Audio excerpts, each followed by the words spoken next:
दोस्तों, आपका स्वागत है WNN न्यूज नेटवर्क पर। आज की इस वीडियो में कुछ महत्वपूर्ण खबरों के बारे में बात करेंगे। वीजा पर ट्रंप का यू टर्न, भारत का अजरबैजान से oil deal, Bharat America trade visit. दोस्तों, आज की इस वीडियो में आपके लिए कई बड़ी और इम्पोर्टेंट अपडेट्स लेकर आए हैं। ये वही खबरें हैं जो आपको मेन स्ट्रीम न्यूज चैनलों पर बिल्कुल भी देखने को नहीं मिलेंगी, इसलिए वीडियो को एंड तक जरूर देखिएगा। सबसे पहले बात करते हैं अमेरिका और भारत की। पिछले 24 घंटों में वाशिंगटन ने ऐसी अनाउंसमेंट की है जिसने भारत को 30 से 40 बिलियन डॉलर तक का नुकसान पहुंचा सकती थी। मामला H-1B वीजा का है। आपको बता दें कि अमेरिका के करीब 72% H-1B वीजा इंडियंस को ही मिलते हैं। इंडियंस वहाँ काम करके हर साल अरबों डॉलर भारत भेजते हैं। अब हुआ क्या, अचानक से व्हाइट हाउस ने नए रूल्स अनाउंस कर दिए। कहा गया कि अब H-1B वीजा पर 1 लाख $US की वार्षिक फीस देनी होगी। बस इतना सुनते ही हड़कंप मच गया। भारत की एम्बेसी और कॉन्सुलेट्स में फोन कॉल्स और ईमेल्स की बाढ़ आ गई। हालत इतने बिगड़े कि इमरजेंसी हेल्पलाइन और व्हाट्सएप असिस्टेंट तक शुरू करनी पड़ी। लेकिन राहत की बात यह है कि महज 24 घंटे के अंदर ही डोनाल्ड ट्रंप और व्हाइट हाउस ने बड़ा यू टर्न ले लिया। ये फीस हर साल नहीं लगेगी, बल्कि सिर्फ वन टाइम चार्ज होगा। इतना ही नहीं, मौजूदा H-1B वीजा होल्डर्स को यह फीस नहीं देनी पड़ेगी। यानी जो लोग पहले से H-1B वीजा पर अमेरिका में रह रहे हैं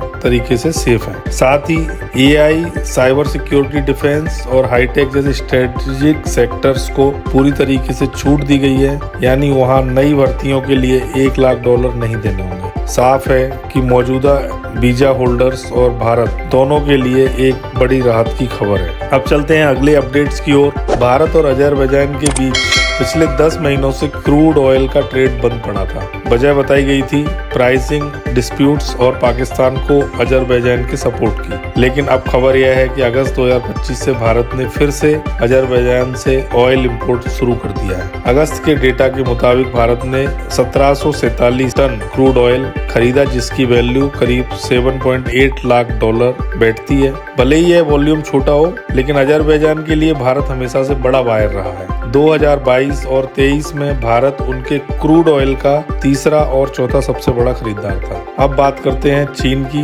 बड़ी चौंकाने वाली खबर आई है। चीन ने अपनी 5वीं पीढ़ी के स्टेल्थ फाइटर जेट J-20 का 300वां यूनिट एयरफोर्स में शामिल कर लिया है। यानी अब बीजिंग के पास 300 स्टेल्थ जेट्स हैं। ये वही एयरक्राफ्ट हैं जिनकी प्रोडक्शन चीन ने 2017 में शुरू की थी। तुलना करें तो भारत के पास अभी एक भी स्टेल्थ फाइटर जेट मौजूद नहीं है। सवाल यह उठता है, क्या भारत को तुरंत कोई स्टेल्थ जेट खरीदना चाहिए या फिर अपने स्वदेशी एम का प्रोग्राम का इंतजार करना चाहिए, जो अगले 8-10 सालों में ही तैयार होगा। आपकी राय क्या है, कमेंट में जरूर बताइए। अब हम चलते हैं अगले अपडेट की ओर। ये अपडेट आ रही है ट्रेड रिलेशन से रिलेटेड। अचानक से खबर आई है कि भारत के commerce and industry minister Piyush Goyal America जा रहे हैं। यह विजिट काफी शॉर्ट नोटिस पर प्लान की गई है। उनके साथ पूरा डेलीगेशन भी होगा। इससे पहले भारत की तरफ से कॉमर्स सेक्रेटरी और चीफ नेगोशिएटर लेवल पर ही बातचीत हो रही थी, लेकिन अब सीधे कैबिनेट रैंक मिनिस्टर की विजिट हो रही है, जिसका मतलब है कि ट्रेड नेगोशिएशंस बहुत अहम फेज में पहुंच चुके हैं। इसी हफ्ते विदेश मंत्री डॉक्टर S जयशंकर भी न्यूयॉर्क में होंगे और 27 सितंबर को संयुक्त राष्ट्र महासभा को संबोधित करेंगे। देखना होगा इन हाई लेवल विजिट्स से भारत अमेरिका रिश्तों में क्या पॉजिटिव रिजल्ट निकल के आते हैं। इस पर हमारी नजर बनी रहेगी और हम आपको रेगुलर इस पर अपडेट करते रहेंगे। अब हम अगली खबर की तरफ चलते हैं। भारत के विदेश मंत्रालय ने ईरान को लेकर नई एडवाइजरी जारी की है। इसमें साफ चेतावनी दी गई है कि ईरान में जॉब ऑफर्स के नाम पर कई धोखाधड़ी के मामले सामने आए हैं। कई भारतीयों को वहां ले जाकर क्रिमिनल गैंग्स ने किडनैप तक कर लिया और फिरौती मांगी। इसलिए मंत्रालय ने कहा है कि ईरान में वीजा फ्री एंट्री सिर्फ टूरिज्म के लिए है, नौकरी के लिए नहीं। किसी एजेंट या फर्जी ऑफर पर भरोसा न करें और तुरंत अथॉरिटीज को जानकारी दें। अब अच्छी खबर, भारत के फॉरेन एक्सचेंज रिजर्व्स फिर से $600 बिलियन का स्तर पार कर गए हैं। RBI के मुताबिक पिछले हफ्ते इसमें 4.6 बिलियन की बढ़ोतरी हुई और अब रिजर्व $672.9 बिलियन तक पहुंच गए हैं। संभावना है कि अगले हफ्ते हम नया ऑल टाइम हाई भी छू लें। अंत में बात करते हैं पीएम प्रधानमंत्री नरेंद्र मोदी की। जैसे ही उनकी उम्र 75 साल हुई, डिबेट शुरू हो गई, क्या मोदी जी अब रिटायरमेंट लेंगे या 2029 का चुनाव भी लड़ेंगे। इस पर रक्षा मंत्री राजनाथ सिंह जी ने बड़ा बयान दिया है। उन्होंने कहा कि मोदी जी को दुनिया के बड़े लीडर्स भी फोन करके ग्लोबल मुद्दों पर राय लेते हैं।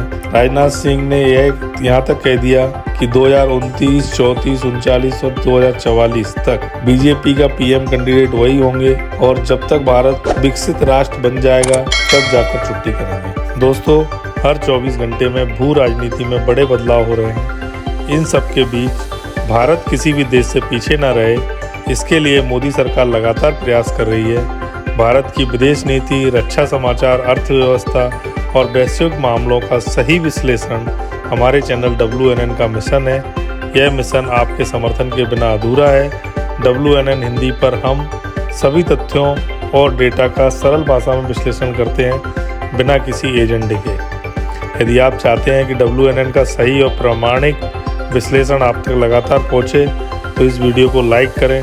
हमारे चैनल WNN को सब्सक्राइब करके बेल नोटिफिकेशन ऑन करना ना भूलें। आपका एक लाइक हमारे चैनल को आगे बढ़ाने में मदद करेगा और एक सब्सक्राइब यह सुनिश्चित करेगा कि आप कोई भी महत्वपूर्ण अपडेट मिस ना करें। अगर आपने हमारे चैनल को पहले ही सब्सक्राइब कर लिया है तो आपका बहुत बहुत धन्यवाद।